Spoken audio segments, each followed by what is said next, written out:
untuk bisa diperiksa di tingkat penyidikan agar ada kesetimbangan dari keterangan ahli hanya yang sebelumnya hanya dari penyidik. Kami harapkan juga bisa mempertimbangkan keterangan ahli dari kami. Setidaknya ada 4 ahli, 1 ahli bahasa ya Tersangka Rai Suryo menanggapi santai soal kabar pencekalan dirinya dalam kasus tudingan ijazah palsu Presiden ke-7 RI, Joko Widodo, Jokowi. Dikutip dari Tribun News, ia mengaku cukup tersenyum saja dan tak mempersoalkan keputusan pencekalan dirinya. Dilansir dari wartakotalive.com, pernyataan itu disampaikan Rai Suryo pada Kamis, 20 November 2025. Ya, saya sih senyum saja yang menjawab adanya statement bahwa kami itu dicekal. Gak apa-apa, tutur Rai dalam keterangannya, Kamis, 20 November 2025. Menurut ex-Menteri Pemuda dan Olahraga itu, status pencekalan itu tak berarti membuat dirinya menjadi tahanan kota. Ia menyebut, pembatasan hanya berlaku untuk perjalanan ke luar negeri. Sehingga menurutnya, aktivitas di dalam negeri tetap bisa dilakukan seperti biasa. Jadi sekali lagi, saya sih senyum saja menyambut statement bahwa dicekal. Toh itu bukan tahanan kota, jadi hanya yang tidak boleh keluar dari negara, ucap dia.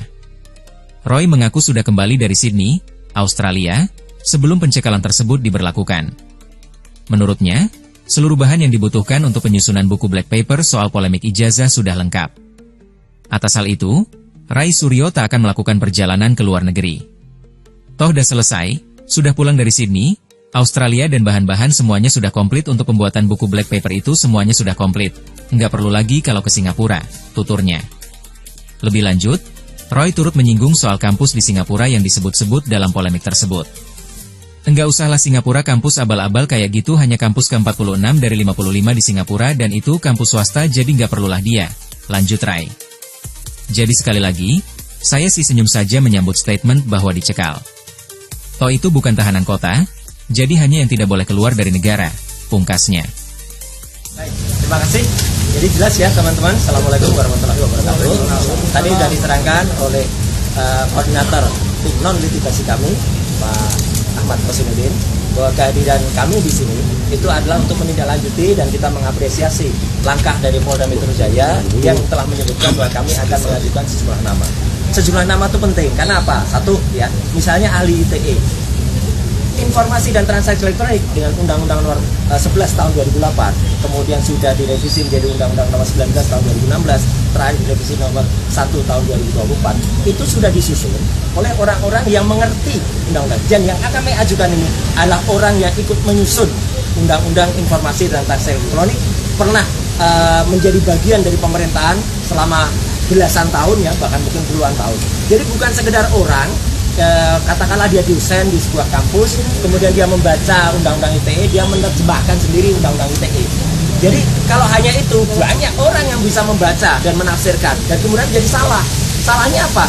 Kemudian ada pasal 32, kemudian ada pasal 35 yang tiba-tiba ditimpakan atau diselundupkan kepada saya, Dr. Resport, dan juga mungkin kepada teman-teman yang lain. Itu adalah pasal yang salah, karena berulang kali biasanya mengatakan, kan ijazahnya analog. Ya. Pasal 32 dan 35 itu tentang dokumen elektronik gitu loh. Jadi salah besar, bukan analog. Jadi dari situ yang salah. Kemudian ahli linguistik, ahli bahasa, itu juga sudah punya sertifikat baik nasional maupun di atas itu. Jadi benar-benar ahli hukum pidana, adalah sudah berulang kali menjadi ahli pidana di berbagai kasus, berbagai hal, bukan yang hanya langganan di depan BAP. Ya, jadi kami lihat ahli-ahli yang mereka lakukan itu satu ya, tidak pernah berkualifikasi seperti itu, hanya bisa membaca undang-undang, bukan pembuat undang-undang, jadi nggak bisa dong menafsirkan undang-undang. Saya kebetulan yang membuat juga, tapi karena saya dalam hal ini yang diajukan statusnya menjadi tersangka, maka saya nggak bisa. Tapi yang di atas saya inilah orang yang bersama-sama saya dulu ya, yang dulu ikut dan dia di sisi pemerintah, saya di sisi individu. Jadi saya kira itu ya, clear anunya apa agenda kita hari ini. Sekaligus juga kita mengajukan gelar perkara khusus untuk supaya apa? Kasus ini supaya terang benderang diketahui oleh masyarakat dan lainnya. Dan sekali lagi saya ingin menyampaikan terima kasih kami kepada semua pihak yang sudah ikut membantu membersamai ibu-ibu, mak-mak, teman-teman tokoh-tokoh aliansi independen ya, dan juga lawyer terutama yang di bawah koordinasi Pak Petrus Celestinus dan juga Pak Ahmad Kosinudin. Saya kira itu ya mungkin akan disambung oleh Mang Desmond. Ya, silakan, Pak. Oh, satu lagi dikit. Semalam ada satu acara, saya nggak nyebut TV-nya ya, yang ada seseorang yang tanpa kualifikasi yang jelas ya menjelaskan tentang VGGNet, menjelaskan tentang ARFACE, menjelaskan tentang FaceNet. Waduh, itu seperti anak kecil yang barusan dapat kuliah sehari, kemudian dia nerangin. Dia nggak bisa nerangin kayak kualifikasinya apa gitu loh. Dan pada acara lain sebelumnya, acara yang dipandu oleh Bang Karni, udah saya bantah itu semuanya. Hanya sayang semalam itu saya kebetulan ada di TV lain gitu loh. Jadi jam yang sama, waktu yang sama, harusnya saya juga ada di situ kan, karena itu geser harinya bukan pada hari biasanya.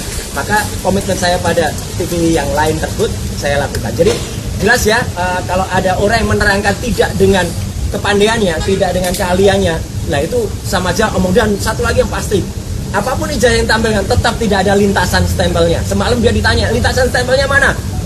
Bingung lagi, ngomong kanan ngomong kiri. Silakan. Tribun X menghadirkan lokal menjadi Indonesia.